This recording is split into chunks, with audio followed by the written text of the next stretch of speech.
One day I had the idea it would be cool to get a snake as a pet.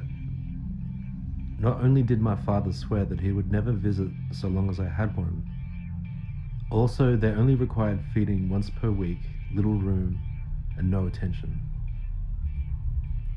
My boss could not understand why at the time I would want a pet snake. Neither could my close friend who hung out with me regularly.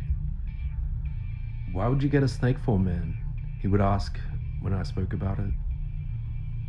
When I was a teenager, my cousin's boyfriend, whom she later married, used to catch venomous snakes in the bush and keep them or sell them illegally.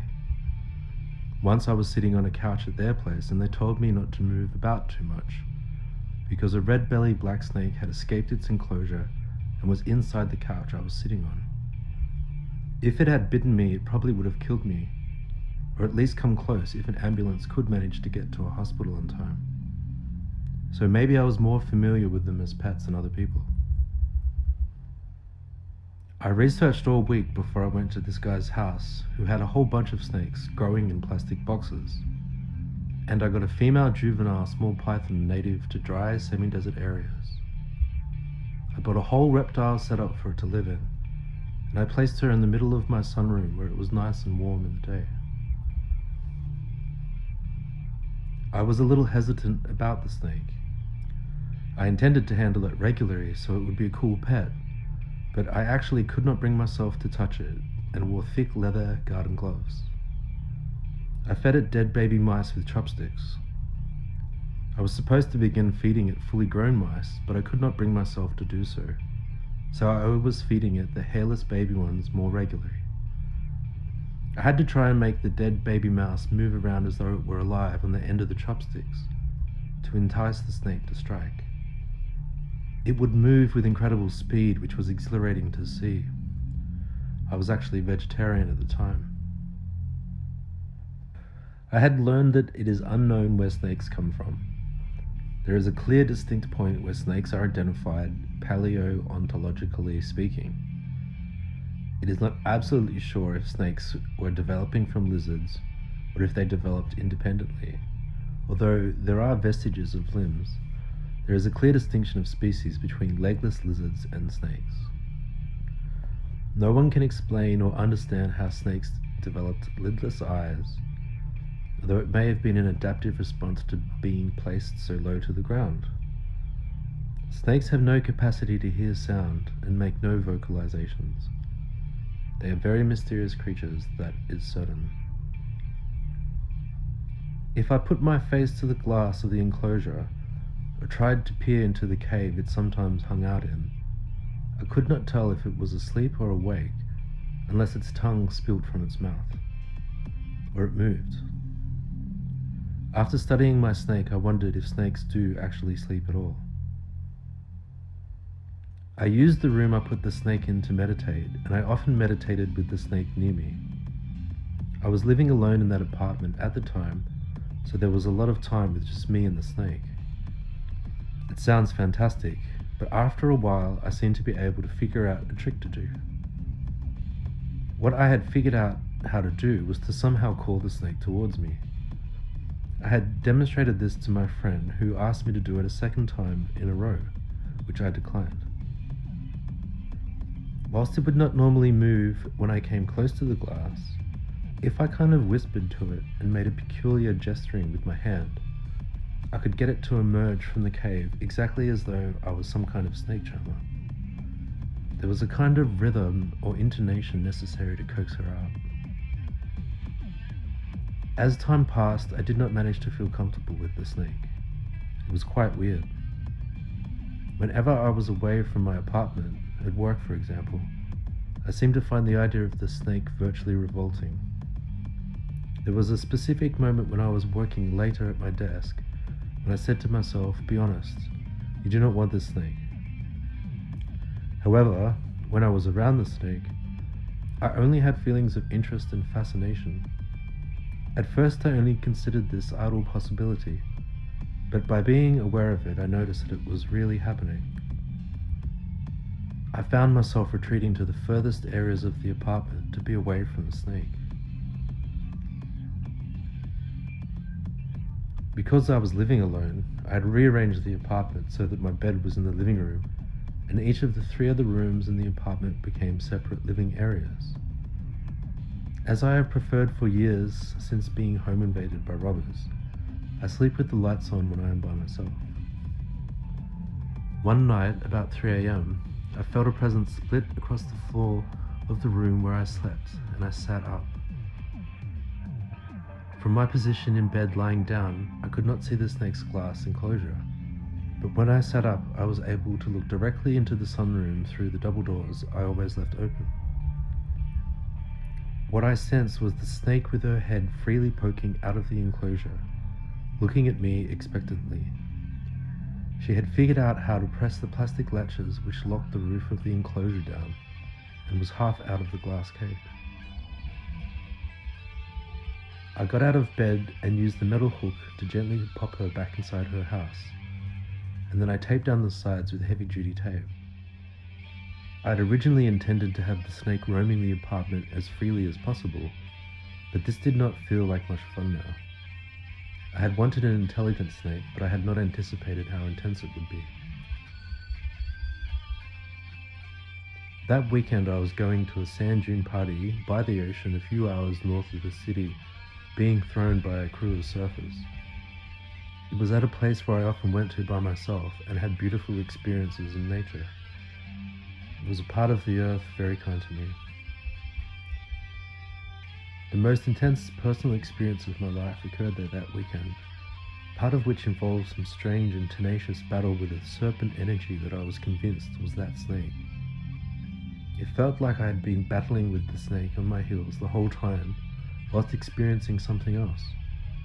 And in order to progress during that experience, I had needed to untangle myself from it. During that night, I determined what to do when a man gives you a snake, which is to give the snake back to the man. When I got back to my house, I guess I was ready to kill that snake. With an axe, possibly. I had then thought that maybe I could let it go into the garden, but I was not certain if I would rid myself of that entwined serpent feeling that was grasping the roots of my perception. I prayed to the universe for assistance, deeply and with humility, and then took a shower. At this time, I had made friends with somebody called Cosmic Brian. Cosmic Brian was a psychic and a blues player, as well as a heavy metal guitarist, and he was a really cool person to know. Because at the time I was experiencing a lot of perceptive awareness and sympathy, with an intensity that had been growing and creating a very isolating experience, meeting Cosmic Brian was the only person I was able to communicate with about these things with somebody, which means a lot. Things could get intense creatively when we drank a lot together, and it was always cool. I had been trying to get in contact with Cosmic Brian for about a week or so before, but had forgotten about it as the snake began occupying my thoughts more and more. He had gone to Thailand and it was uncertain exactly when he would return. I had only been home from the weekend sand dune party for about half an hour and had just gotten out of the shower when Cosmic Brian knocked on my door. I could not believe my eyes seeing him there, and I asked him what he was doing. He replied that for some reason he knew that he had to return, so I'd cut his trip short. He had been trying to ring me the past 2 days. Man, I said to him, I really just went through so much shit. And I opened my eyes and looked directly into his so that he could see the extent of what I meant by that. I'll tell you, bro, but not here.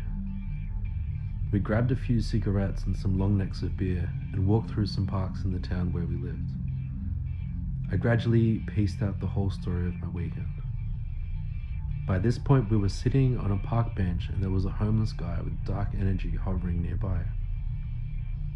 As the intensity of my story began to peak, he came to us directly, poking around. As he asked us for money, I saw his eyes. They were blue and they were snake eyes. I'd felt that from the moment he started following us. Cosmic Brian did not really notice the horror I was experiencing, but he calmly deflected the man by giving him a cigarette and talking to him. Swearing, I said, "Do you see, man, what I am saying? That guy's energy was a snake." Cosmic Brian said, "Yes, brother, I do." It had grown dark now. Behind our back was a grey smooth sandstone wall, fencing an old church and graveyard that looked white in the lights illuminating the park's walkways. "I sense that you are considering one path to solve this problem," he said. "It's not a problem," I said blithely. "It's a situation. If you kill a snake, it binds itself to you. It's not the way of the mother energy to do that. And if you set it out into the garden, because it is a desert snake, it will die, and you don't want that to happen." "That's true, man. I was thinking about letting it out in the garden." "I know, man. I know you do. And I'm trying to think of a solution for you. One that might work." I don't know why in retrospect that I believed Cosmic Brian was going to find a way out of this. "It sounds as if you've been through some pretty amazing experiences, and there should be a way to fix this easily," he said. "What I think has happened is your snake is a young female snake, and she thinks you're her mate." He started laughing in this way he has. It's an inclusive laugh, which is pretty much laconic to the world. "I have some friends nearby who will take that snake off your hands. They're basically Satan worshippers. They're into that kind of shit. They're really nice guys. They have a band together, and they're pretty sick musicians. And they already have one or two snakes," Cosmic Brian explained. "The only drawback is I owe them a case of beer. I need to give them a case of beer if we see them." "Bro, you know that's not a problem," I told him. "I know," he said. This was because I had been continuously brewing batches of beer using honey and added malts, which seemed to increase the strength of the beer considerably. "I didn't think I was going to be able to stay in my place tonight. I was about to book a hotel room." "It's all good, brother," he told me. "Well, man, let's give them some of my homebrew and take them this snake, then let's just have a drink ourselves and smoke at my apartment," I said. He phoned those guys right away and then checked if it was cool for us to come over, and we walked back to my house. I gathered together the beer and the various effects I had purchased for the snake. Cosmic Brian carried the snake to the boot of my car, and we climbed into the front. "Just make sure the door is secure," I said, referring to the snake enclosure, and Cosmic Brian said he had. We drove the short distance to Cosmic Brian's mate's house. As I parked beneath their apartment, we had driven over a speed hump which caused the enclosure to shake and move about. I heard something, a shrieking scream, inside my head. It was primordial. There had been so much intensity for me recently that I really did not react. I was only interested in getting these guys to have the snake. When we opened the boot of the car, we saw that the door had slid open to the enclosure and that the snake had vacated. I was about to freak out in despair, but Cosmic Dave saw where she sat at the bottom of the boot. He lifted her carefully into the box, and I carried it up the stairs to Cosmic Brian's mate's apartment. Their place was pretty much as expected. These guys had a band together and were pretty cool. It did not look like it had ever been cleaned. There was a girl or two hanging in the background. As Cosmic Brian explained, they always have a few groupies. They were both heavily tattooed. One of the guys had a huge beard, and the other an equally large mohawk. They really liked the beer I had brought them and were very happy to take care of the snake. We spent a couple of hours talking. I was very thankful. They were very nice and sharing people. When we left to go back to my place and had gotten into the car, I remembered the shrieking sound in my head as we drove over the same speed hump. It was kind of a severe speed hump, to be honest, but I did not think to say anything to Cosmic Brian about it. Instead, Cosmic Brian spoke. "Listen, man, I know this is going to sound strange, and I don't expect you to believe what I'm about to say, but this is true. When we got here and we went over that bump, I heard a kind of scream." "No shit," I said, and I looked at him in the driveway. "I think that was the snake," he said. "Snakes don't make sound," I said to him, and he said that he knew that too. I told him. Well, man, believe it or not, but I heard that snake scream too. I just did not want to say anything to you, and you actually heard it as well. We sat there together a couple of moments reflecting on this. Then he laughed and I clasped his hand. Let's go drink some more of this homebrew, I suggested. Cosmic Brian had returned from his holiday a few weeks earlier, not knowing why, and had shown up on my doorstep within an hour of my prayer for help. He took control of a situation which was probably completely out of control and by my own fault, and he saved my ass. A few months later, I saw those guys who were taking care of the snake and I asked how it was going. That's a weird snake, man. One night I woke up and she was wrapped around my leg. It's a weird snake. His eyes were kind of far away, and then he retracted that statement somewhat. I was glad to hear the snake was comfortable and at home and not confined to the enclosure. To my mind, it felt as though that snake became inside of me. When I was able to call it to come to me, part of the reason I stopped doing that was the thought I wasn't able to satisfactorily answer to myself, namely, was I calling her or was she calling me? I had a friend who had gone to university with me, who I later worked with, who was a very dedicated and devout Christian. He told me that the son of his minister had a python. I tried to explain how dangerous these creatures seemed to be, and I wanted to say I did not trust the motivations of anyone who had a snake, but I wasn't able to explain the words properly. I think that snakes are very elegant and beautiful creatures to see in the wild. They are very powerful. Cosmic Brian had explained to me on the bench in the park that night that they live in a world of perception and are in a way intrinsically psychic. I had later asked Cosmic Brian where he acquired all that knowledge and insight into the snake from. He told me that he had no idea. He'd just somehow known it at the time. For a few days there was a snake energy around me. I'd done some mountain bike riding with a friend and we were walking our bikes when I called out to him. I had felt a snake presence, and looking to my left I saw a baby brown snake come across our path, precisely where my friend had been about to step before I stopped him. It was headed for my boots and I leapt into the air and it passed beneath my feet and between the wheels of my bike. I'd never seen a snake act like that before or after. They normally run in the opposite direction.